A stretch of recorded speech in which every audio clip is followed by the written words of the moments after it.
Nous sommes participés aujourd'hui à un défilé pour la fête nationale le 25 mars en Grèce. C'était à Thessalonique. À Athènes, j'imagine, c'est beaucoup plus festif et plus grande fête. Le 25 mars est une journée qui unit les Grecs autour de leur histoire, de leur identité nationale et de leur foi orthodoxe. C'est un jour de mémoire, de célébration et d'unité, marqué par des festivités dans tout le pays. Le défilé se passe d'abord sur les écoles, les lycées, les gymnases qui passent en défilé. Ensuite, ce sera les gens en costume, les associations traditionnelles et puis les militaires. Chaque année, le 25 mars, les Grecs du monde entier se réunissent pour célébrer le début de la guerre d'indépendance en 1821, un moment charnière où le peuple grec s'est soulevé contre des siècles de domination ottomane. Si la lutte a culminé avec l'indépendance des années plus tard, le 25 mars symbolise l'étincelle qui a déclenché une révolution. La Grèce a langui sous la domination ottomane pendant près de 4 siècles, une période connue sous le nom de turcocratie. Cette période d'assujettissement a suivi le déclin de l'Empire byzantin, qui avait gouverné la Grèce et une grande partie de la Méditerranée orientale pendant plus d'un millénaire. L'avancée ottomane en Grèce s'est accélérée après la chute de Constantinople en 1453, un événement catastrophique qui a renversé la capitale byzantine et ouvert la voie à la conquête turque. Et à la fin du XVe siècle, une grande partie de la Grèce avait succombé à la domination ottomane, inaugurant un long et souvent brutal chapitre de domination étrangère. L'emprise de l'Empire ottoman sur la Grèce n'avait pas seulement territoriale, mais aussi culturelle, religieuse et économique. C'est vraiment intéressant de voir ces gamins, des lycéens, des écoliers, de marcher comme ça, tout organisé et des fois chanter l'hymne national grec. C'est beau.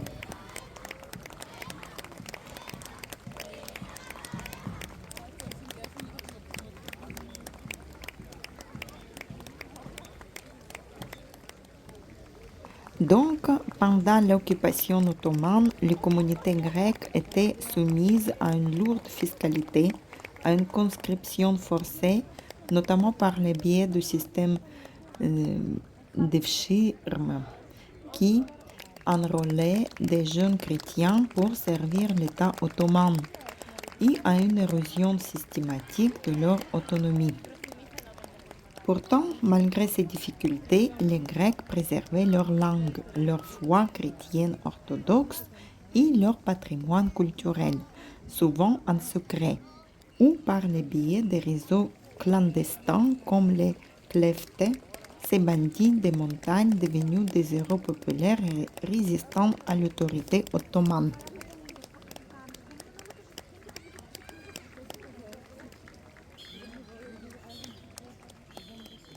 Et au défilé, chaque école passe au début avec sa pancarte représentant son école. Des fois, ils crient le nom de son école, le numéro, et ils ont des fois les accessoires. Chaque école a son accessoire.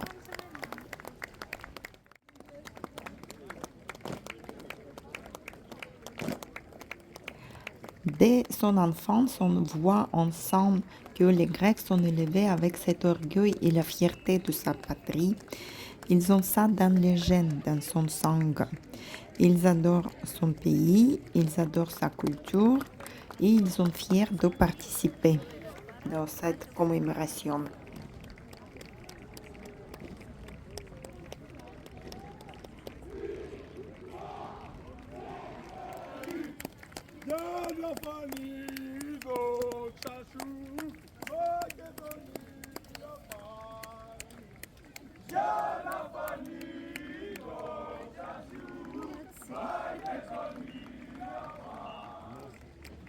L'occupation ottomane, qui a duré près de 400 ans, a été une période de profonde souffrance et de résistance.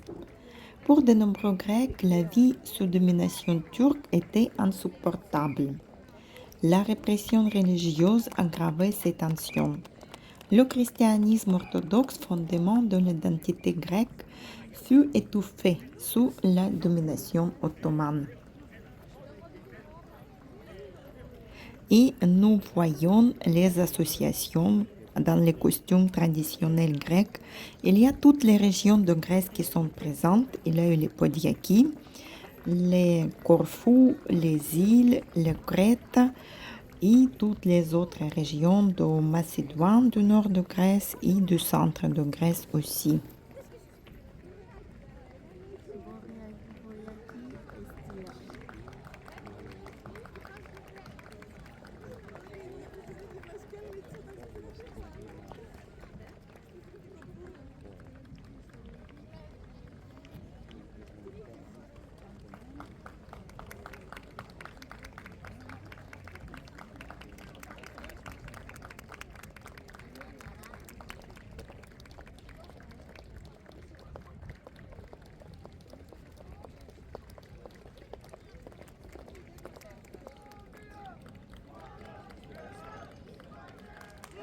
Ah, ce sont notre groupe de danse, les Podiakis. On a reconnu même quelques personnes de groupe, de collectif de danse.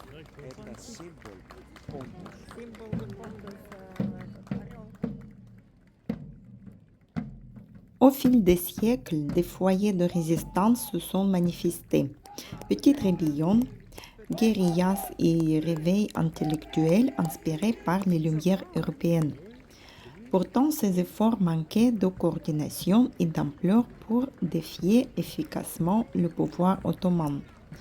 La situation changea le 25 mars 1821, lorsqu'un soulèvement unifié et déterminé ouvrit la voie à la libération. Au début du XIXe siècle, le peuple grec avait atteint un point de rupture, inspiré par les ferveurs révolutionnaires qui balayaient toute l'Europe, notamment la Révolution française. Il envisageait une Grèce libre. Le soulèvement débuta le 25 mars 1821 lorsque l'évêque Germain de Patras hissa le drapeau grec au monastère d'Aguilavra dans le Péloponnèse, appelant à la rébellion contre les Ottomans. Cet acte symbolique marqua le début d'une lutte nationale. Les guerrilleros, donc les Kleftes et les Armatoli, irrégulières armées, prirent d'assaut les montagnes tandis que les villes et villages se révoltaient. La révolution fut chaotique et décentralisée, mais son élan se révéla irrésistible. Il est crucial de noter que la Grèce n'est pas luttée seule. Le sort des Grecs a captivé l'imagination de l'Europe occidentale, où l'héritage de la Grèce antique, sa philosophie, son art et sa démocratie avaient un immense prestige culturel. Le tournant eut lieu à la bataille de Navarin en octobre 1827. Une coalition de forces navales britanniques, françaises et russes anéantit une flotte ottomane égyptienne au large des côtes du Péloponnèse, portant un coup décisif à la puissance navale turque. Cette victoire ouvrit la voie à des avancées diplomatiques qui aboutirent au traité d'Edirne en 1829. Signé entre l'Empire ottoman et la Russie, ce traité reconnaissait l'indépendance de la Grèce, mais sous les contraintes initiales d'une monarchie soutenue par les puissances européennes. Et les costumes traditionnels sont vraiment magnifiques. C'est la beauté, c'est les traditions, c'est toute l'histoire qui sont dans les costumes et dans ces traditions.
Et il y a eu quelques voitures, seulement très peu militaires.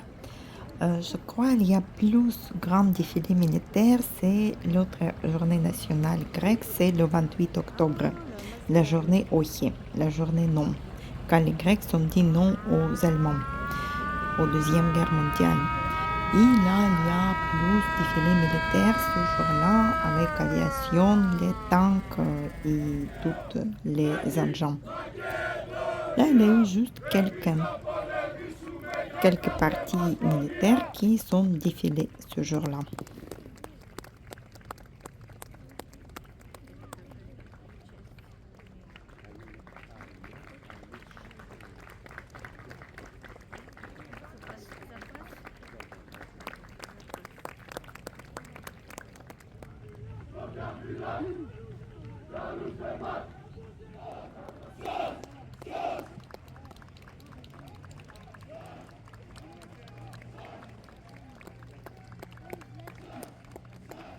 моряки, а заблудились где-то.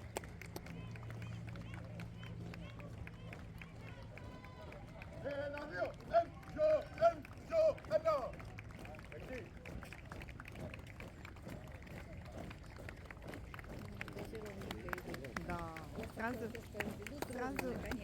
сразу видно, что это вот, да, уже профессионалы. Это не школьники. Ну, это микс, да. Женщины, мужчины. В Украину отправили. У них больше ничего нету. Я хочу сказать, что у меня уже все разрядился. Ну, я потом ссылку.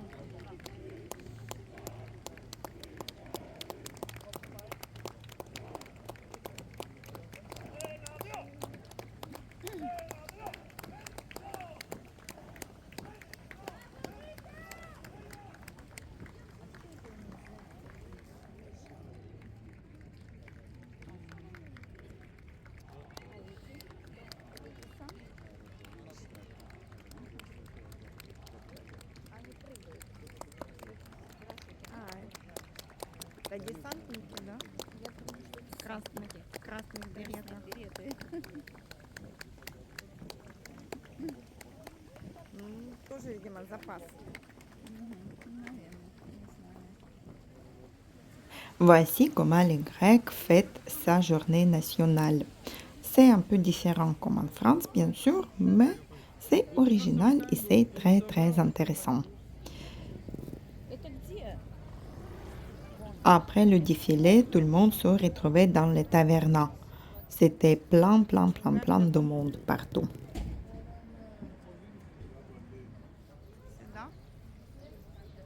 Moi, je l'ai déjà fait tout à l'heure.